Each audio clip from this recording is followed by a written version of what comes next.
All I know is we could go anywhere, we could do. God, it's so hot. I mean, Madrid. I mean, I'm from Texas and I know heat, but this is just ridiculous. Okay, so now this next part is how to handle these questions that they ask you. For example, what do you do? Where are you from? And they're trying to figure out your ethnicity or all that. And how to answer it in a way, because you also have to keep in mind, guys, that you can't just be rude just to be rude, because at the end of the day, that takes away merit of your whole experience being here. So sometimes what I found is I have these three things that I go, and I usually use them in very different scenarios. So the first one I'm going to use, I cannot take credit for it. This was during, I learned this when I worked in politics, especially because a lot of people, they just don't know when to stop asking questions. And I have to give props to an ex-supervisor of mine. She, I'm not going to say her name, but she's amazing. And she would always say, like, God, Lynette, if you don't want to answer your questions, just answer like this. Why do you ask? And then just smile. Because most likely, there's not a good damn reason for them to be asking you that question. And I remember thinking, oh, that's brilliant, brilliant, brilliant. So I often actually use this, and I use this when I know that I'm in a situation with people that are probably like in ranking, higher ranking than I am, but kind of showing them that, hey, you've crossed the line, stop crossing it. This, I don't feel comfortable answering this kind of question. So I usually use it with older people. Good to use it with in-laws. Good to use it with probably perhaps directors or people that you're going that are and like that are kind of in a higher ranking, especially in Spain. Everything is done kind of in a hierarchy, and they really do take it kind of seriously in a very, and it's an unspoken rule. Like, not a lot of people know that there is this type of hierarchy, but there is. So do the why do you ask head tilt and smile, because you smiling, so they're kind of confused, but at the same time they're rubbed the wrong way because they know that they probably shouldn't have asked that question. So that's number one. Number two, sometimes when they keep insisting and you've answered the question, for example, currently right now, I'm an academic coordinator for a program. And a lot of people tend to ask me like, oh, but what do you do? And what did you do before? Blah, blah, blah. And I'm like, well, I was teaching here for 4 years, blah, blah. And I just started now working as an academic coordinator. And they're like, but what do you do? But like, really? And I have to explain to them, okay, well, I'm kind of like a guidance counselor for the students that come in from the United States to study at universities here in Madrid. So, but then they're like, but what do you do? And I'm like, okay, the reason why is because this particular job doesn't exist in Spain. For if it did, I bet that, or they do have it, but they're not called that, or they're not trained in that arena. And so if they did have it, then I could say the name. So sometimes repeating it without giving all the details. Less is best. And then the third one is just have an automatic spiel for everything. So like just how I kind of did with my last one. I did this, I got my master's, and now I'm an academic coordinator. Make it all less than 30 seconds. Because once you answer it like that, then it's like, okay, well, she answered all my questions. I can't really ask anything else. And then you can talk about something else that doesn't really matter. So that's always my advice, is to stick to those three. So that way you're not like, you don't come off as an asshole. And at the end of the day, it's like, unless you want to waste like valuable energy on people that are just trying to get under your skin, then don't give them that much information anyways. Nobody needs to know that much about your life. So yeah, that's one. Now the next part. This is the last part, the psychology behind all these questions. Um, it's been difficult sometimes having to answer the questions, especially when perhaps you're having a shitty day and you don't necessarily want people to ask you so many questions. This can be a very isolating experience.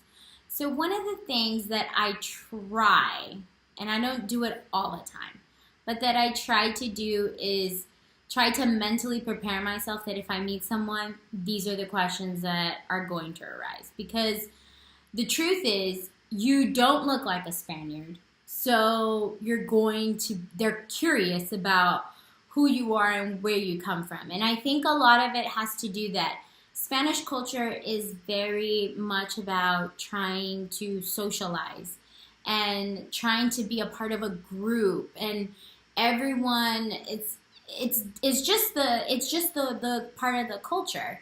And answering the questions, it's their way of, in a sense, of getting closer to you. Or it could be weird for somebody who is very closed off and doesn't, necessarily is not a very open person. Or open. I hate that word. I think it just has to do with, there's this book that's amazing. It's called The Culture Map. And I will link it down below, but it talks about how to deal and decode people's what they're really trying to say in different cultures and how they're high context cultures. I could do another video on this. That's actually another one. So anyways, but this is the last part, the psychology behind all these questions. It's been difficult sometimes having to answer the questions, especially when perhaps you're having a shitty day and you don't necessarily want people to ask you so many questions. This can be a very isolating experience. So one of the things that I try, and I don't do it all the time, but that I try to do is try to mentally prepare myself that if I meet someone, these are the questions that are going to arise. Because the truth is, you don't look like a Spaniard. So they're curious about who you are and where you come from. And I think a lot of it has to do that Spanish culture is very much about trying to socialize and trying to be a part of a group, and everyone it's just the part of the culture. And answering the questions, it's their way of, in a sense, of getting closer to you.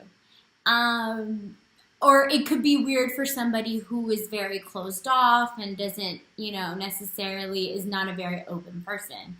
Or open. I hate that word. I think it just has to do with, there's this book that's amazing. It's called The Culture Map. And I will link it down below, but it talks about how to deal and decode people's what they're really trying to say in different cultures and how they're high context cultures. I could do another video on this. That's actually another one. So anyways, but keep in mind that being abroad, you're going to get asked these questions. And getting asked over and over and over again gets old fast. So just be always mentally prepared that perhaps you are going to have this situation happen. And you're kind of just have to go with the flow and see which situation you find yourself in. Do you think that you could be kind of sassy and be like, why do you ask? Or do you think that you could just stomach it and be like, and repeat the answer and keep repeating the same answer, like, until they stopped asking? Or if you want to rephrase things. So you just have to know or have something already pre-prepared. The other thing is, you are from a different culture, okay? And in different cultures, everyone has their own context, and sometimes trying to decode everything can be really exhausting. So when somebody asks you a question, you kind of have to try to see what's the intention behind it. But do not spend more than 5 minutes on it unless you want to have a 5-year relationship with someone. That's my theory. If I'm not going to forge a relationship or a friendship with that person, I am not going to waste 5 minutes on them. You have to be willing to waste 5 minutes to explain your point, and then perhaps that way you can say, okay, well, this person's, maybe they're just curious. Maybe they want to know. But the main thing is always asking questions, because they probably just never been around that. You also have to know the history of Spain. Spain has not had a lot of immigration until recent years. And when I say recent, probably the last 15 years. That's nothing, okay? I've had a cat as long as 15 years. So they're not used to having different ethnicities. They have each autonomous community is very proud to be from that autonomous community. There's subcultures within that culture, and you have to really understand that. And there's tons of history and deep-rooted traditions. So you have to really think about it in that sense. And then, of course, last but not least, people are always curious, or AKA nosy. People just if they don't have anything better to do, they just want to be in your business. So at the end of the day, you just have to be you. Answer the question if you want to answer it. Keep in mind that in Spanish culture, if you don't answer a question, it's kind of like, oh, well, she's rude. So, you also have to not just act. I always heard it's like act appropriately and kind of in the context of everything, and just pay attention. Be very observant. Observant of nonverbal cues. Spanish people would not be very good at playing poker because they're extremely expressive, which is really lovely, but they say everything on their face. They may not say it to your face, but they expect you to know that they're disappointed by their face. So be very aware of that in work context, in friendship context. You just kind of have to be aware of it. Not everyone's crystal clear. Again, these are generalities. These are things that I've experienced in the past, and I'm just kind of giving this from a point of view of a person who comes from an American Texan background that is used to being very direct and just kind of straight to the point. And sometimes I didn't realize that I was coming off as rude. But I did, and that was not my intention. So it can happen either or. The main thing is to be able to ask the question and talk to a person, and also be with someone that is willing to explain these differences to you. So I'm going to link a book down below. Hope you like this video. If you do, give it a like, and if not, see you next time.